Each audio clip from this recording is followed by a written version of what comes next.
এমন কিছু টিপস আজকে আপনাদের সাথে আমি শেয়ার করব যা আপনার কাজকে অনেক বেশি সহজ করে দিবে। আসসালামু আলাইকুম সবাইকে, আলহামদুলিল্লাহ আমরা ভালো আছি।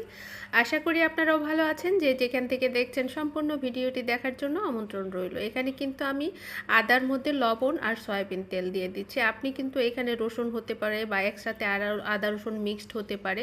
মোট কথা আদা রসুনের মধ্যে লবণ এবং সয়াবিন তেল মেখে তারপরে যদি আপনি ডিপ ফ্রিজে রেখে দেন তাহলে কিন্তু যখন তখন বের করে রান্না করতে পারবেন। এটা কিন্তু জমাট বেঁধে যাবে না।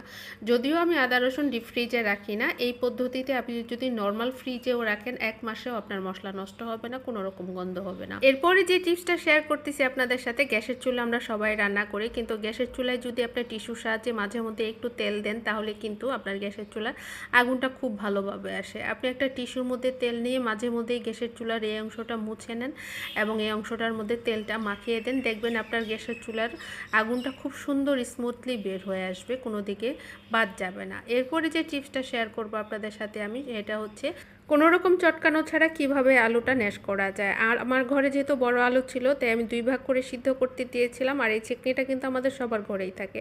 আপনি আলু সিদ্ধ করার পরে ছুরি দিয়ে 2 ভাগ করে এই চেকনির মধ্যে চেপে ধরলেই কিন্তু আপনার সিল্কাগুলি হাতে থেকে যাবে, চেকনিতে থেকে যাবে, আর আলুগুলি ম্যাশ হয়ে খুব স্মুথলি নিচে নেমে যাবে। এরপরে কিন্তু আপনার হাত দিয়ে আর চটকানোর কোনো প্রয়োজন হবে না। দেখেন যে এটা কিন্তু খুব সুন্দর হয়ে গেছে। এরপরে টিপসটা শেয়ার করব, সেটা হচ্ছে আপনার ফ্রিজে যদি দুর্গন্ধ হয় মনে করেন, তাহলে একটা পাতলা ন্যাকড়ার মধ্যে চা পাতা আর লং দিয়ে এভাবেই রাবার দিয়ে পেঁচিয়ে আপনার ডিপ ফ্রিজে রেখে দেন, দেখবেন আপনার ডিপ ফ্রিজের কোনো কিছুতেই আর ব্যাড স্মেল হবে না। আপনার ডিপ ফ্রিজে বা নর্মাল ফ্রিজেও হতে পারে। আপনি কিন্তু এই প্রসেসটা ফলো করলে আপনার ফ্রিজে আর কোনো রকম ব্যাড স্মেল থাকবে না। এরপরে যে টিপসটা শেয়ার করব, যাদের চুক জ্বালা করে বা যারা একসাথে পেঁয়াজ ছিলে সংরক্ষণ করতে চান, একটা বক্সের মধ্যে নিচে টিস্যু দিয়ে এভাবে পেঁয়াজগুলি রেখে দেন, তাহলে দেখবেন অনেক দিন পেঁয়াজ ভালো থাকবে এবং যখন কাটবেন তখন চোখ জ্বালা করবে না। আর বর্ষার সিজনে কিন্তু আর্দ্রতার কারণে অনেকের দরজার মধ্যে একটু ক্যাচ ক্যাচ শব্দ হয়। সেই ক্ষেত্রে আপনারা সেই দরজাগুলির মধ্যে এভাবেই সাবান ইউজ করতে পারেন। উপরের নিচে যে অংশগুলি যে চিপা চাপা আছে সেই অংশগুলিতে আপনি এভাবে সাবান ঘষে দেন, দেখবেন এরপরে যখন আপনি দরজাটা লাগাবেন আর আপনার দরজাটা কোনো রকম শব্দ করবে না, স্মুথলি দরজাটা লেগে যাবে, ঠাস ঠাস শব্দও হবে না। এরপরে টিপসটা শেয়ার করব আপনাদের সাথে, সেটা হচ্ছে চুলে শ্যাম্পু আমরা সবাই ব্যবহার করি, কিন্তু কি করলে চুলটা সিল্কি আর শাইনি থাকবে সেই ব্যাপারটা কিন্তু অনেকেই জানেন। এখানে আমি চিনি দিয়ে দিলাম নারিকেল তেল আর দিয়ে দেবো শ্যাম্পু।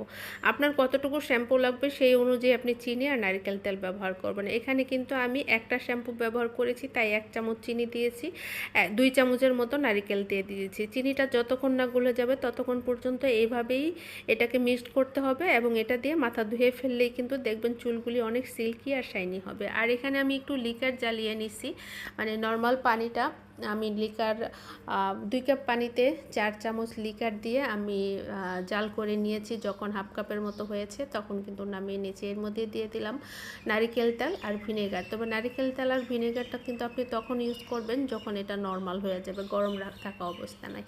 এরপর আমি ফার্নিচারটা একটা স্ক্রাবার দিয়ে হালকা একটু ডিটারজেন্ট দিয়ে পরিষ্কার করে নিচ্ছি, কারণ যেহেতু আমি রেমেডি ব্যবহার করব সেহেতু আমাকে আগে ফার্নিচারটাকে ক্লিন করে নিতে হবে। আপনারা দেখলেন যে কি পরিমাণ ময়লা বের হলো, অথচ আপাত দৃষ্টিতে কিন্তু এই ময়লাগুলি আমাদের দেখা যায় না। আমার এই ফার্নিচারের বয়স কিন্তু 12 বছর হয়ে গেছে।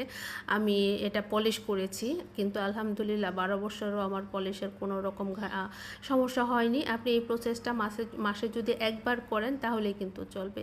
প্রথমে আপনি একটু ডিটারজেন্ট দিয়ে পরিষ্কার করে তারপরে একটা পাতলা সুতি কাপড় দিয়ে মুছে নেবেন, তারপরে আপনি এই রেমেডিটা ব্যবহার করবেন। মাসে একবার করলে দেখবেন আপনার ফার্নিচার একদম তকতকে ঝকঝকে থাকবে, আপনার ফার্নিচারের গ্লেজ নষ্ট হবে না। আমার ভিডিওগুলি যদি আপনাদের ভালো লেগে থাকে তাহলে ফেসবুক থেকে দেখে থাকলে একটু ফলো দিয়ে লাইক কমেন্টস করে যাবেন, আর যদি ইউটিউব থেকে দেখে থাকেন একটু সাবস্ক্রাইব করে লাইক কমেন্টস করে যাবেন। আপনারা আর একটা সাবস্ক্রাইব, ফলো, লাইক, কমেন্টস আমার স্বপ্নটাকে পূরণ করতে পারে। এতক্ষণ আমার সাথে থাকার জন্য ধন্যবাদ। ভালো থাকবেন, সুস্থ থাকবেন, আল্লাহ হাফেজ।